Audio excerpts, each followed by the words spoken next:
to my YouTube channel. I hope you're doing well. If you're new here, my name is Ange and I recently started my YouTube channel. If you haven't watched my last video, I did a small apartment tour of my current apartment here in Dublin, Ireland.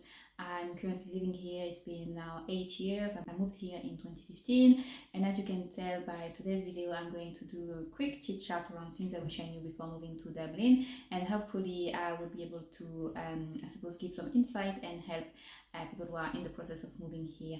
First thing first is apologize in advance for the way I talk. I'm currently wearing braces, so I got my braces 2 weeks ago and I still need to adapt to the way I talk now. Probably a bit different from my last video, so hopefully I'll be able to articulate my sentences, especially that English is not my first language. I may also do that video in French just because I'm not quite sure yet, but just because I think that I was thinking when I was doing this video, I was thinking of things I wish I knew and also tips. And I do think that there are specifics for French people. I'm French myself. I moved here from Paris, and I do think that maybe I can do a separate video just with regard to the specifics of being French in Dublin compared to life in France, etc. So with that being said, I'm going to start with the first thing I wish I knew. Straight into the topic is really around accommodation. As I told you before in my previous videos, especially the one where I did my apartment tour, the rent here is very high. So and then there is also a housing crisis, and I do think that this is the only negative point of coming here, is that unfortunately the housing crisis is very big and it's just getting out of control at the moment. So if you are looking to study here or work, you need to make sure that you take a good amount of time to find a place. Make sure that you have a temporary accommodation for at least, I would say, 1 month. When I moved here back in 2015, I just had a temporary accommodation for 2 weeks, and I was really naive because I did no little research, like no research at all. I assumed that even if there's a crisis, you can still find something, like it doesn't take that long. But actually it took me more than 2 weeks to find a place. I used to live in the UK before. I lived in London and I lived in north of England, and I usually find my place in one weekend. But here it's a different story. Obviously, there's low supply of accommodation, many people looking for a place. So you come to a situation where the few listings available, multiple people are looking at the same time. And when you do for viewing, you will see a queue, outside just for to visit one room. So I would advise you really to book your temporary accommodation. Like you can still book an Airbnb, and that also can be a solution for a longer term, because some people do have to stay in Airbnb longer than expected just because they are not lucky enough to find something suitable. Not to say that you will not have any luck and you won't be able to do viewings, or it's just that because there's so many applicants for a room, and you don't know when it will be your time to have the place. And sometimes it makes you doing rash decision on taking a place that is not suitable for you when it comes to the space, or it's not clean enough. You don't like the you already know that you will not be getting on well with the flatmates, but because this crisis exists and you have to take that room and cope with whatever comes your way. So I was lucky enough to know somebody at the same time living in Dublin, and I knew this person from college when I was studying abroad in the UK. I contacted her and I asked her if she could let me stay with her. So at the time, this person, she's no longer living in Ireland at all, but she had a 2-bed apartment she was renting with her boyfriend, and they kindly gave me the spare room, and I just pay a little amount of rent for 2 weeks and a half just to cover the expenses and stuff like that. So by the time that I was living with her and her boyfriend, I also had more peace of mind to find a suitable accommodation. Given that the rent is very high, I was nowhere near having a salary even at the time that allowed me to have my own place. So I was renting with other people. The house was actually the house was literally 5 minutes away from the place where my friend used to live, and I've come across different situations like that, but I've been lucky. with accommodations. I'm happy to do a separate story time about accommodation and the struggles of living in rented accommodation here in Dublin until today, where I finally rent my own place. So this is something you need to be careful of. And this is the first thing you need to be cautious of as well when you come here, because obviously in Ireland there are a lot of companies, tech companies, pharma companies, in many industries, and they offer good salary compared to the average in Europe. Like if I compare to my country, in France, the salary here is way higher, but you have to be careful about where you end up when it comes to accommodation and places to live. I'm lucky to be today on my own. When I came in 2015, I was still living in Dublin, but I think now I see more and more people that need to move away from Dublin and live in commuter towns. So this is also something you can consider if you don't mind, and especially if you are working in a company and you can do remote working, then maybe you don't need to be in Dublin city centre. The second thing I wish I knew when I moved here is that most of the rented accommodation are furnished. So there is no or little space for personalization when it comes to your own place. So for example, in my apartment, and if you look at my apartment tour, all the furniture in my apartment has been provided by my landlord. So it's often the case when you go into listings and if you want to find your own place, and not to say that obviously when you rent a room you expect to have the bed and everything like that, but when you rent a whole accommodation, like a whole apartment or a whole house, and you will have furniture in it. So it gives you limitation on how you want to decor your place and make it homely. But I'm lucky enough that my place is not that badly decorated and it's quite minimalist as well, and I don't think I need to change anything. I just added a few things here and there, but this is something you need also to be aware of, and that's probably where it gets a bit complicated when you want to find your own place. You can't actually personalize your place too much. Unless you buy a house, and given the prices, procedure of getting a mortgage, and even if you're not there financially, then your first choice would be to rent a room or rent a whole apartment. But this is something as well that I found quite strange, because when you go to France, for example, and you are looking for a place to rent, every apartment, well, there will be furnished apartment, but most of the apartments available would be unfurnished, and this is where you have to bring your own furniture and make it your home.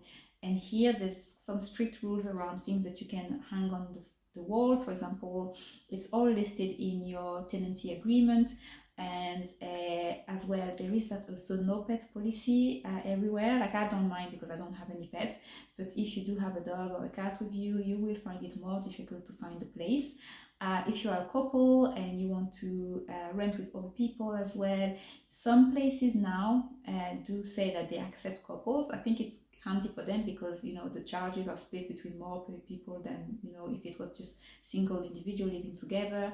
But I remember at the time when I was looking for a place, couples were not seen positively because they will be consuming more energy, and it will put the bill higher than if it was single individual consuming the energy and everything. So it seems that it has changed, but obviously for your own intimacy, for your own privacy, it's not good. So again, if both of you are working, maybe you have more chance of having your own place. So that's that as well to remember. The other thing as well that you need to know, and I wish I knew before, is to make sure that you have your PPS number as soon as possible before you start working. So the PPS number is the number that you are given to get social benefit like social welfare, to also pay your taxes, stuff like that. So you have to apply online, and in order to apply for your PPS number, you also need to have a proof of residency, which is a bit, I suppose, contradictory in some ways, because as I told you just before, it is very difficult to find a place to live. So if you don't have any address, then you don't have a PPS number.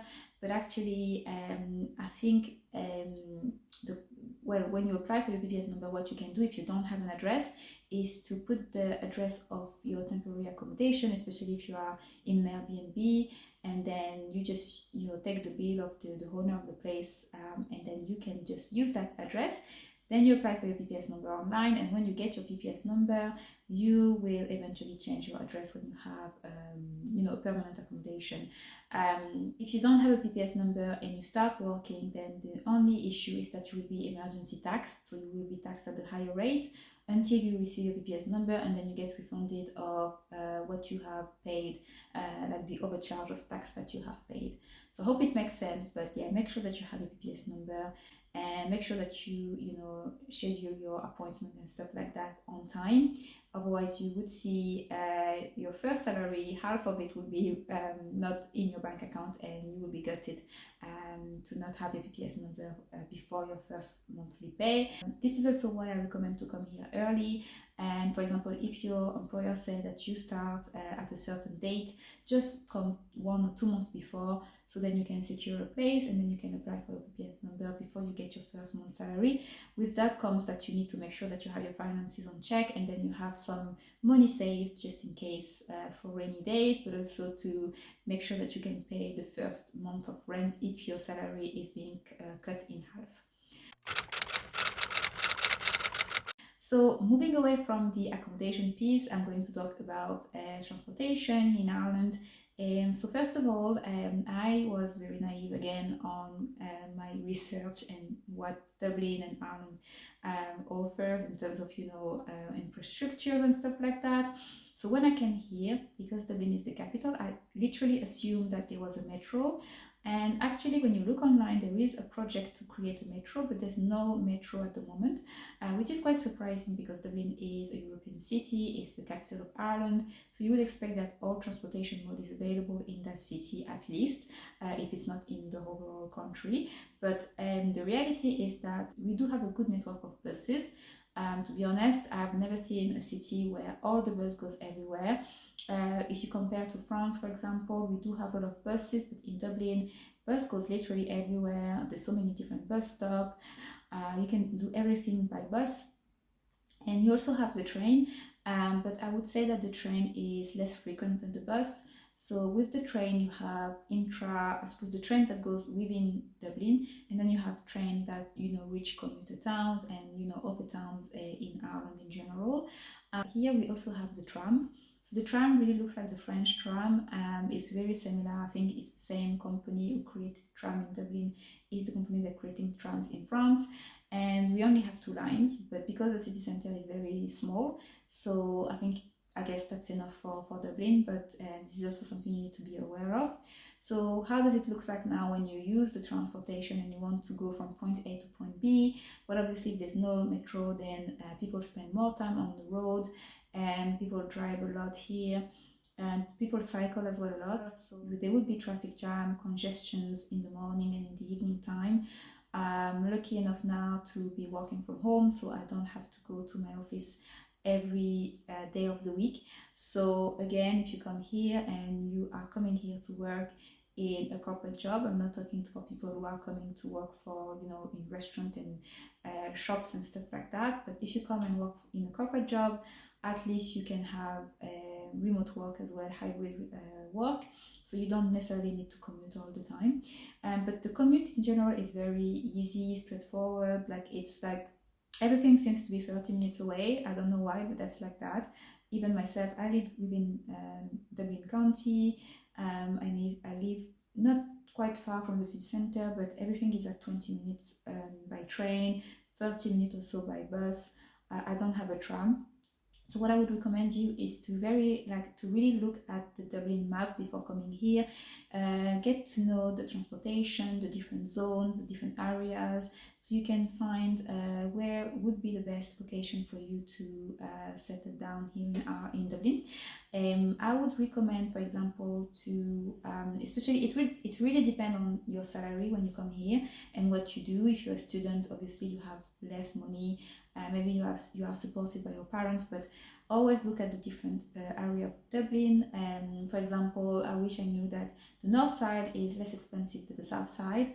The south side of Dublin is considered to be posh. The north side less, so it's more affordable. But obviously, there's different area in the north side where places are a bit more expensive. For example, where I live, it's not considered like a very, very well. It's like a posh area, but around me. I have other more affordable little town around me, but I'm still in Dublin. I have easy access to the city center with my train and my bus. So again, this is something you need to look at, and this is something I wish I knew. Well, I had slightly, or I have like quickly looked at the map of Dublin, but to be honest, when you come here, and for me, I've always lived in the same area since I arrived, because things were made that I always find a place in that area. But yeah, in general, Dublin has different places, different areas, different price range in terms of the rent, so make sure that you look at it online. I can also do a proper video around the different areas of Dublin and stuff like that to help some people who may be interested in that, but that's just my general advice. So moving away from the transportation piece, and now I'm going to talk about medical expenses and money and stuff like that. So the cost of living here is slightly higher than, it is higher than other countries as well in Europe. So yeah, you have to have like a balance. So you have a higher salary, but then the cost of living is higher than, for example, in France or Spain or Portugal. When it comes to medical expenses, so I wish I knew that it's really important to have your insurance set up, like your health insurance, because the public, I suppose, system doesn't really offer quite a lot for people who are working. Unless you have very low income, you can have a medical card where you don't need to pay for your GP, but everybody who is working, a job would have to pay the same, I suppose, price to go to see a doctor.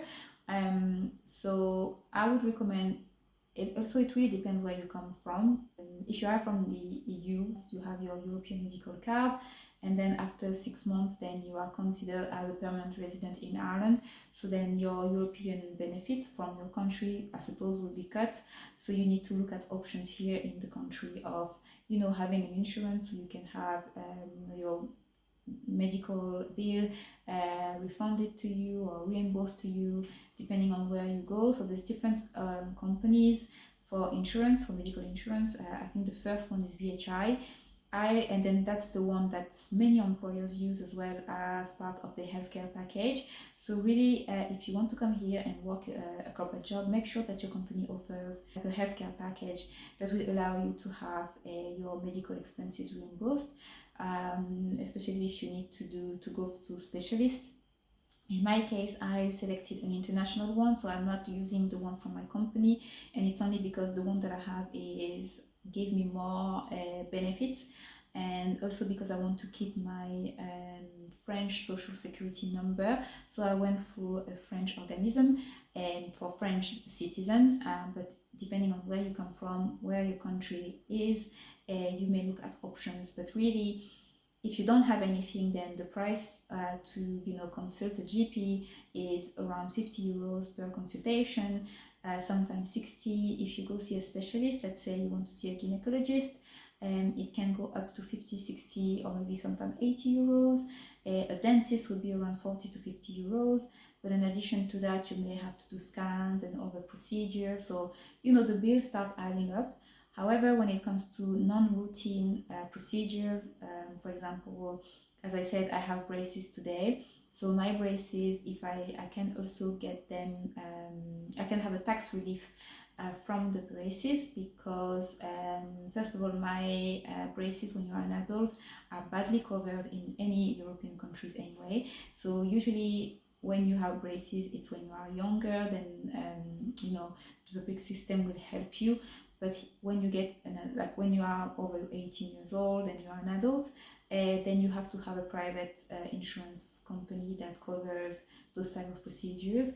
And as far as I know, even with private insurance company, they don't necessarily cover braces. So in my case, I would have to go through the tax relief option. So basically what I do is, after I paid the full price for my braces, I just submit my expenses, bills and receipt online in revenue.ie, which is also the website where you can declare your tax, and then they will give me 20% tax relief. So they do that with braces. You can do that with crowns and over non-routine procedures and medical expenses. So yeah, that's something that is good to know as well. And in order to do all that, you need to have a PPS number. So going back to the second point, I don't know if it was the second or the third point of this video, the PPS number is very important to receive social welfare and social benefits. And the other things as well that I wish I knew when I came here is just around, the people in Ireland are very nice. I do think that people here are very welcoming, and compared to, for example, I used to live in the UK, as I said, for 2 years, and in that 2 years I was always surrounded by international people. Here in Ireland, what I really like is that people are really accepting of others. I suppose in general, I'm not going to speak for everybody, and I know that each person has a different experience, but in my case, I always felt welcome. Even if I'm not the typical European person, I've never had any issues. Racism is everywhere, anywhere, and discrimination happens everywhere.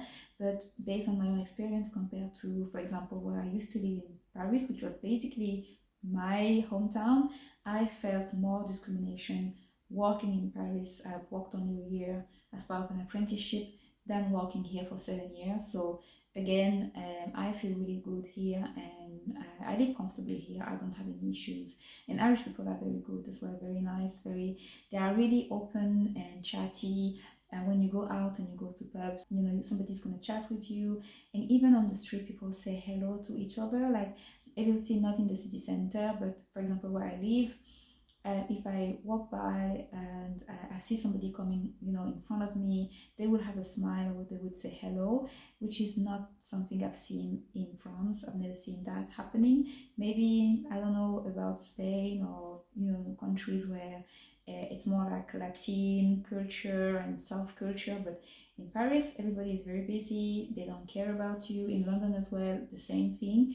But here, you can feel that there is a different pace of, in terms of the life.